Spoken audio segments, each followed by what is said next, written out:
Escort, Group 2, Class 7. The organising of an international rally is a tough, responsible and tedious task. There are so many aspects to be nailed down firmly and watertight. James Cullen and Paul Taylor are responsible for the 1983 Donegal International with an operating budget of 30,000 with local sponsorship from the Donegal Oil Company and Irish Shell and a superb lineup of crews and cars considering the difficult times we live in. But Donegal's rally has a reputation to live up to since it was started in 1972 by Austin Fraser, this man. Way back in the early 70s that the rally started, and it proved so successful with the competitors and the whole community generally that it just grew and grew from year to year. And starting from a one-day event, it's now a three-day international, and a very good entry and most enjoyable event. It's one of the events that everybody looks forward to doing. This time there is close on $2 million worth of equipment charged to battle for the £7,000 prize money. And firstly, all of it was satisfied as scrutineer. The standard of car on this rally? Exceptionally high. We've been watching it very carefully over this last 5 or 6 years, as you possibly know, Mike, and we've been delighted with the turnout. The safety standards were very high. Excellent stuff, excellent. Safety is the most important factor of our sport, keeping people safe in the car, keeping the spectators safe. The cars are very, very closely inspected. So there are drivers with cars and there are tyres to be chosen. I just have a quick word with you. It's obvious that you're spending a lot of time getting your tyres right. Yeah, that's the thing. We want to make sure that we have all the right compounds, all the right tyres for the events. So do you think it's going to be fine? I don't know. I'd say it'll be fine and dull.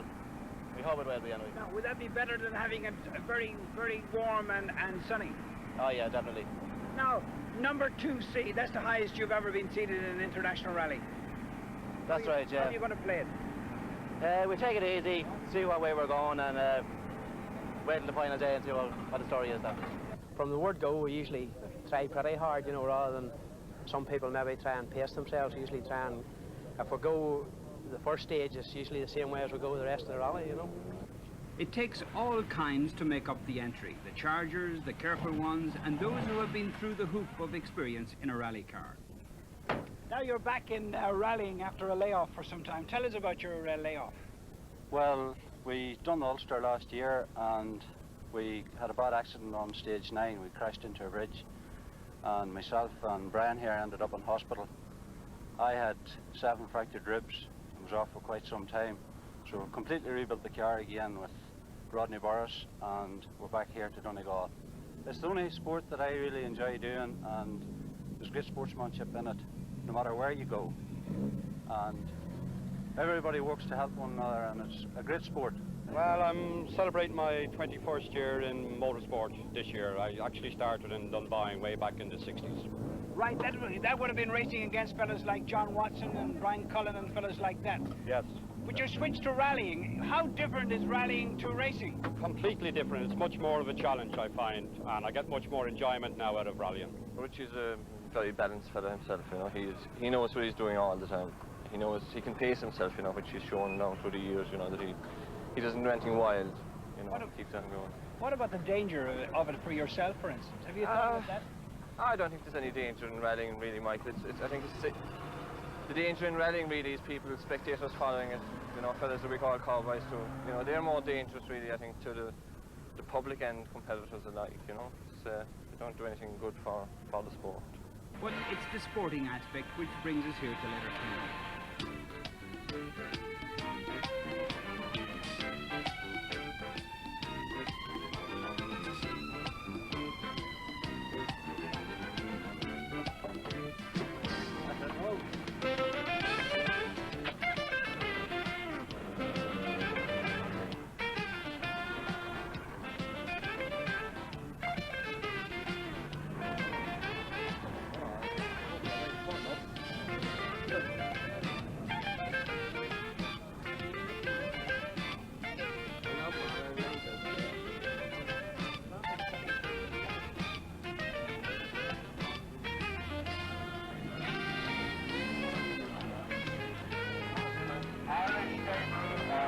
Opel Manta 400. This car has never been rallied in Ireland before, and isn't it beautiful? Bertie, what What a lovely motor car. So they're ready for the off. 3 days and 34 stages, and a top seed who's in strange territory. No, we've never started number one from an international rally. I don't know whether it'll make any difference or not, but it's nice to be running number one. Now, what sort of tactics are you going to take on from the start? Well, we've got a brand new car that hasn't been on a special stage yet, so I think we've got to go slowly at the beginning and just check that everything's working on the car and you know, the car is handling properly and braking properly, so we don't intend to do anything too rash just to start with. There are many anxious eyes watching as Bertie wheels the Opel off the start ramp. And away he goes, Friend Fisher and Austin Fraser, away. This is the main Northern Ireland Challenge. Number 2, Austin McHale. Austin McHale, the Vauxhall driver, will be striving to make it a Dublin victory, while at number 4 comes Phil Collins from Pontrilas, Wales, the leading overseas entry with his Opel Manta. And so at 30-second intervals they leave Letterkenny.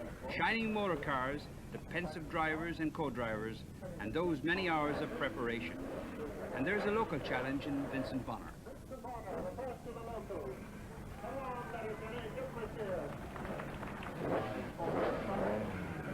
There are still many more to leave the ramp, 140 in all, like Ian Corkell from the Isle of Man in his Ford Escort. It'll be the fastest crew on aggregate over the 34 closed road stages, plus road penalties, which will be the winners on Sunday evening. The head first to New Mills and then Achnagaddy, where we find Fisher's Manta at speed.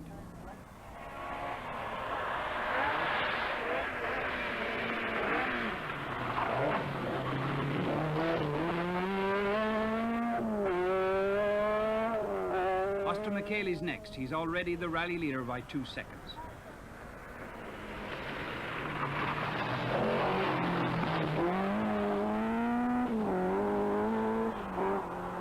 Phil Collins is third, down 10 seconds on McHale. Bertie Fisher is second.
So on the go, and after 5 fast stages, they are back in Letterkenny for service. Vincent Bonner and Richie Heeley have pushed Phil Collins down the leaderboard. Hugh O'Brien and Ken Irwin are out, and Bertie Fisher has Sydney Meeke readjust the brake balance on his Opel Manta, while co-driver Austin Fraser sums up a very tense situation. It's very, very close.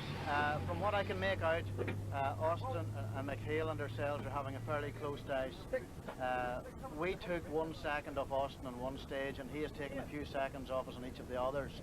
So starting into the last stage, there was a difference of 8 seconds between us. Austin was in front, but he was apparently in gearbox trouble at the start of the last stage. The car was stuck in one gear, and he didn't seem to be able to get it released. And we noticed he didn't come in behind us at the last control, so we're not sure what's happening.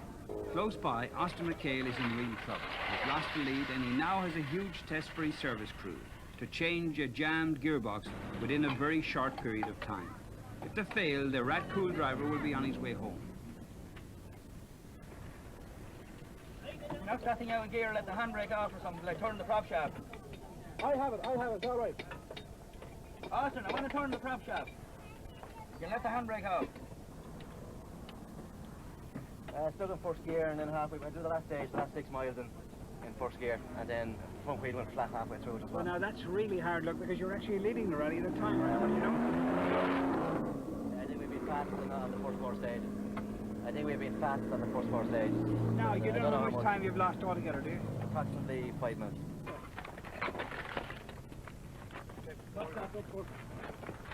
So out goes the offending part, in goes a new set of gears. So far, they are on turret. Michael O Carroll is in charge of the operation, so it's up to him to get the other mechanics to coordinate the whole operation now. We've been under this pressure before. Earlier this year in the Mintex Rally in England, we had a similar situation arose, and they managed to change the gearbox in 15 minutes. No, but you weren't leading that time. You were actually leading the rally when you ran into this problem. True, but it's very early in the rally yet, so we've got 2 more days to go. You know, there's plenty of stage miles left yet. Now, when you get back into the car with Austin, how are you going to tell him to do it? Are you going to tell him to move it or have a go?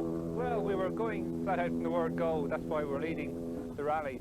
So we've got a lot more work to do. So we won't go absolutely at 11 tenths, but 10 tenths. Now Vincent Bonner is second. Was it expected? Oh, no, never. Don't think there's any real reason for it. You know, we were going as quick last year, but, you know, we just didn't seem to get it together the same as we can get it together this year, you know. Stages, again, you know, are very bumpy.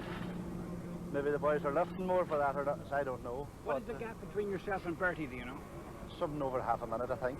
Right. I think so, yeah. And what's the gap between you and the third man? Suppose something similar, I think. So now, how are you going to play from here on in? Well, just keep going at the pace we're going at anyway to see what happens. Now, Bertie, I understand, has had problems with his brakes. He's probably going to be going quicker. Austin has lost 5 minutes. Right, well, again, you know, it's last July since I sat in the car before, you know, and I'm only getting used to the car again, you know. So, probably, I don't know, might be able to go a bit quicker again now this time, I don't know. Oh, well, that's what it's all about. Like, Vincent's a good driver, and he's got a very good car there, and he's obviously very capable, but we'll try and stay in front of him, you know.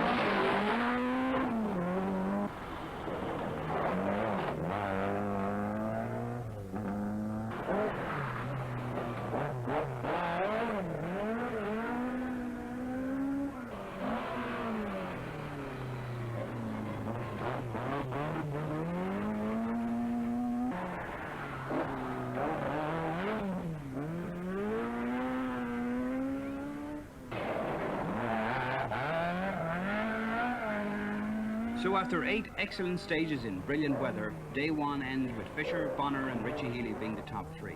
Phil Collins is 4th, making it 2 each for Opel and Ford. Austin McHale is 17th overall, having charged back from 41st. Saturday, day 2, and the stages are scheduled as far north as Fanet Head. It's a day of searing heat when we will see vast brooding mountains, green hills, flower-clad glensides, and again, meet along the way more friendly Donegal folk, the salt of a very rich earth.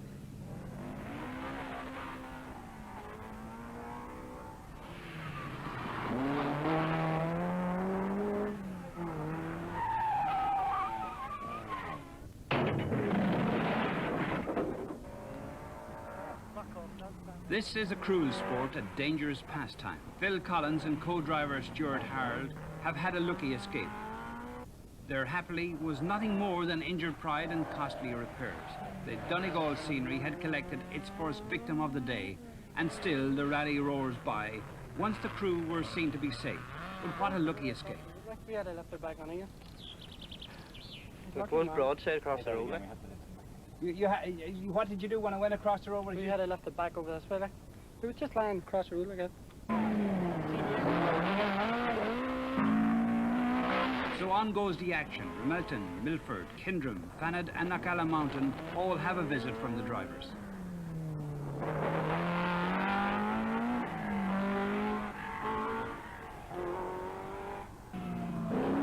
John Price from Hereford in his Renault Turbo is now the best overseas driver in 8th.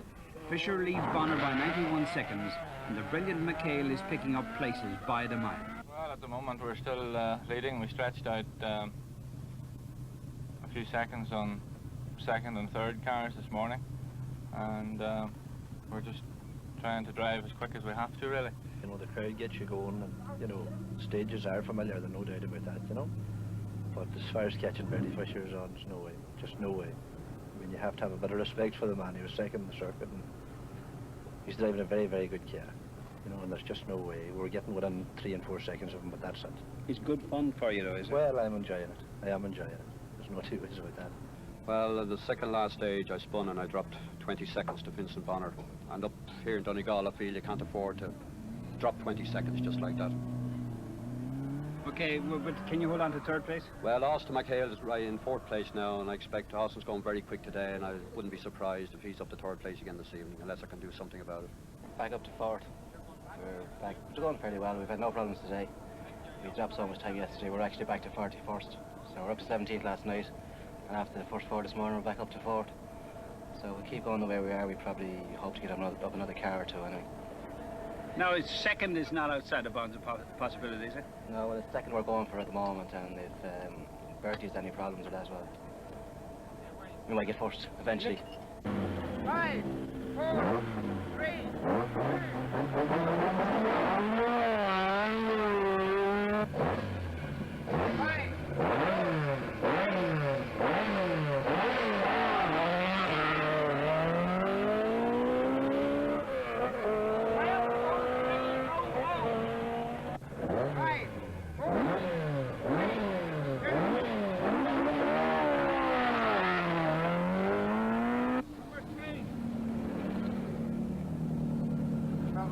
30. 12:03, 30. 4, 3, 2,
Stage 15 at Kindrum Lake, and Bertie Fisher from Ballinamallard, County Tyrone, still leads.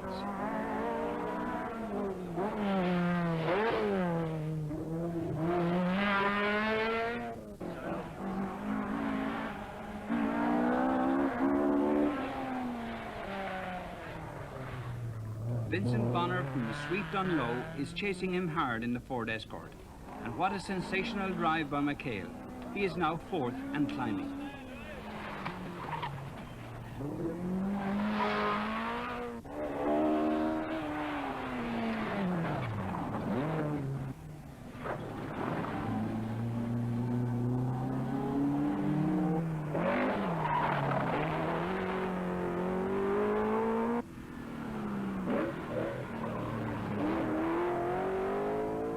John Price in the Turbo is good to watch, although he's soon to retire. But no one is more spectacular than Robert Moffat from Monaghan. He is now 6th overall.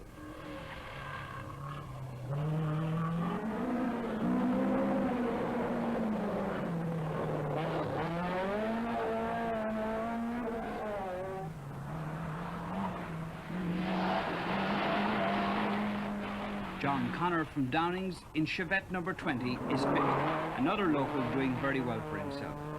And now it's Knockalla overlooking Lough Swilly and Ballymustocker Bay.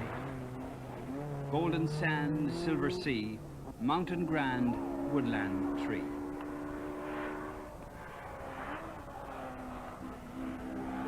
But Vincent Bonner is first through. Fisher has argued with the scenery back the road. He has lost valuable time.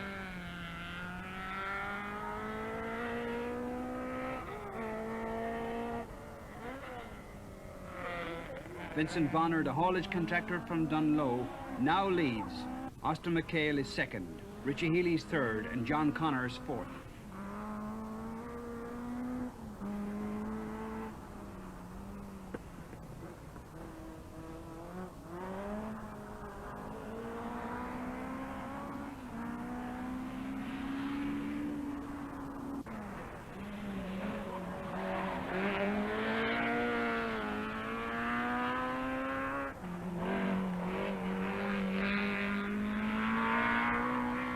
On the famous mountain climb, some took it fast and smooth, others overcooked the cake a little.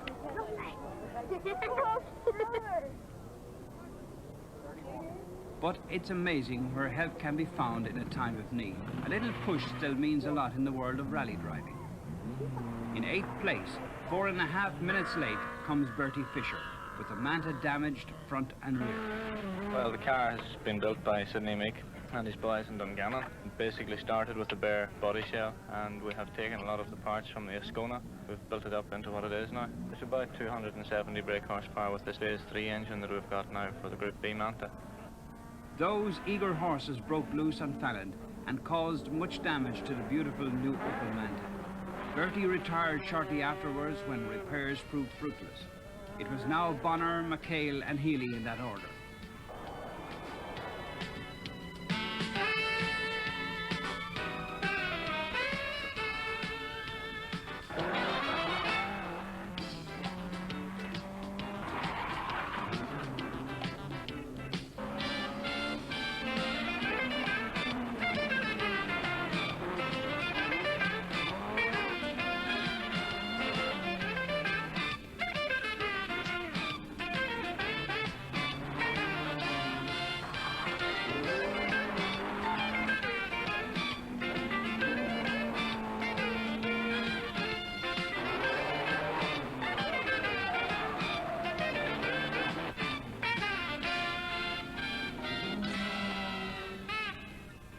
We're about 40 seconds ahead of Austin McHale, and it's coming very hard, but we're trying to stay out of the way.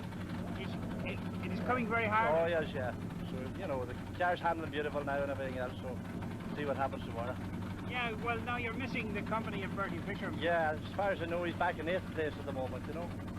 So, these things happen, that's rallying. Well, I reckon Austin McHale has now passed me, and I'm back to 3rd position. I'm in 3rd position, Austin is 2nd at the moment. It all depends on how Bertie Fisher is. Enjoying yourself? I am. Very tired, but hard day. Was that explain to us, how hard a day was that? Well, it's very tiring trying to keep concentration for that amount of time since 9 o'clock this morning. But you've been at it 21 years. You think you'll be used to it by now? I don't think I'll ever be used to it. Well, the first time I've been up here. The first time the car's really stuck it. Yeah. So I must be thankful to my mechanics for that. Now tell me, what do you normally do for a living? I mean, you know, Oh, I do various things. I'm a contractor and a publican. That's the main two. How did you get hooked on this game? I was always kind of mad for motorsport, you know. So I eventually bought a car. It's like all bad habits, it sticks to you.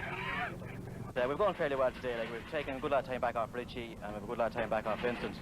But I suppose their cars, like they're a 5-year-old spec car now, and this car is a 3-year-old spec, and that does make a difference. You know, they're driving fairly old cars, like the Escorts probably are gone out of date by now. Then came the fabulous town stage in Ramelton, with Vincent Bonner flying low.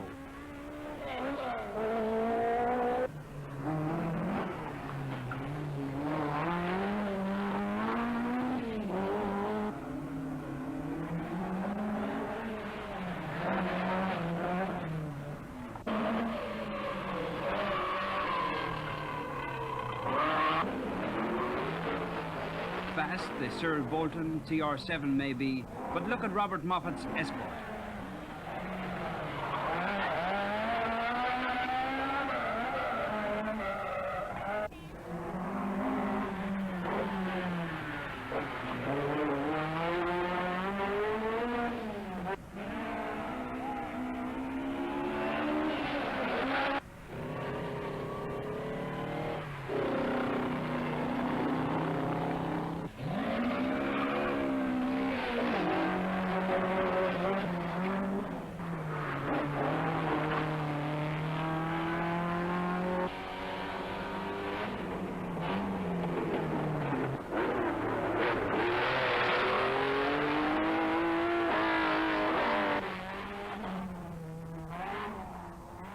I love them, oh I love them, and they hold my heart in thrall.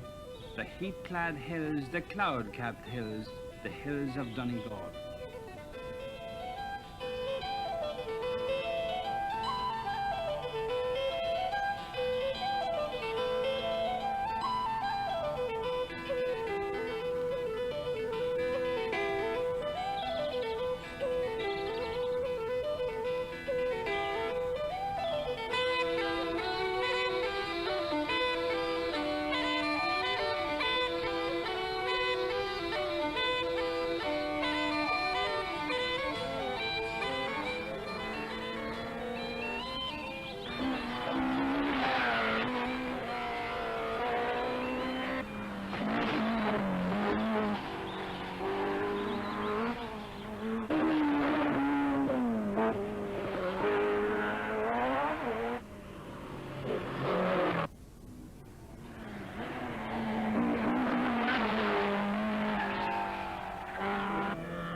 By stage 26, Glen Village on Sunday, it's just a question by how much and how soon will Austin McHale again lead, even though Vincent Bonner is putting up a superb fight.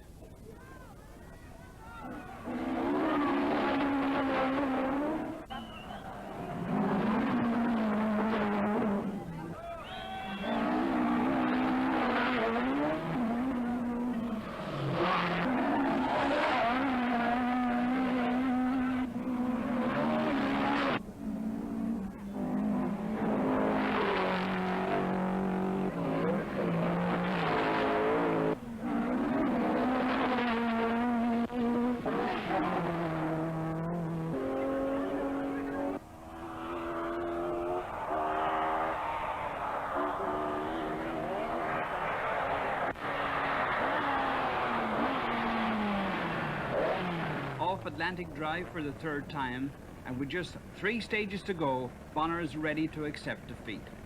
Starting the stage at Downings, he was 9 seconds behind Austin McHale's Vauxhall Chevette, but second is his for the taking. And then, surprise and amazement, it's Richie Heeley next off the stage. Where's the unfortunate McHale?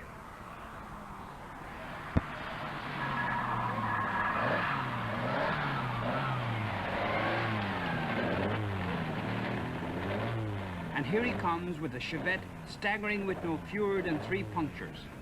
What cruel luck. He's again lost his precious lead in a strange and undeserved way.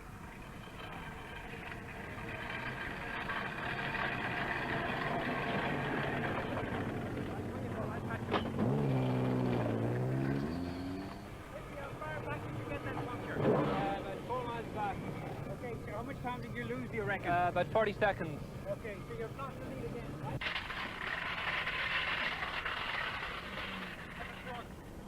How are you going to spare? Front. No, it's front. Front, right? Spare, like. Austin has now little hope of winning. Second is no consolation to a real competitor like the driver from Radcool. But back in Letterkenny, thousands are ready to greet their heroes, Vincent Bonner and Seamus McGetty.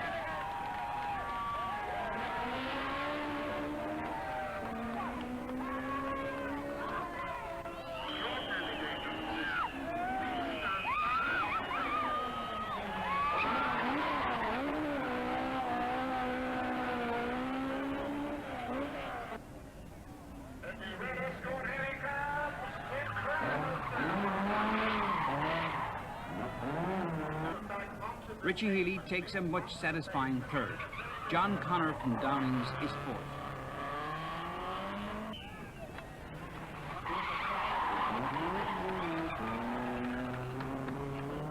And Austin McHale is second and still trying. And so is Robert Moffat, who is a brilliant 5th overall.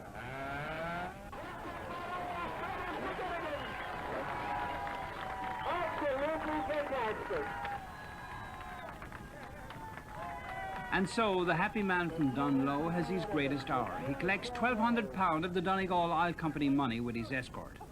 He's been well served by Seamus Begettig and his co-driver, and he's now a hero in Donegal.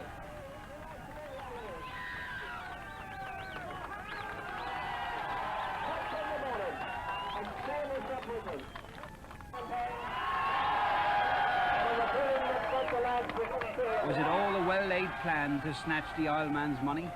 No way. I never figured, even from the word go, that anything like this could happen. No way. How long have you been at the game? This is about, I think, the 13th year. 13 times lucky. There you are. But you had a great drive. Well, I can't complain. The car went beautifully, and I hadn't a hitch from the word go. Every stage, just one after the other, they were all the same.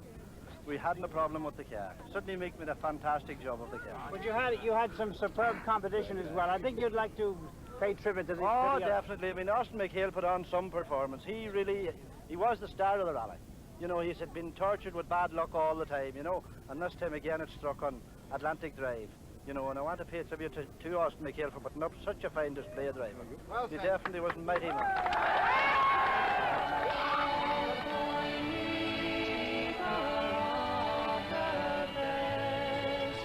A night day before There's not a lot to say. roll my Mary in my arms in the town of Sweet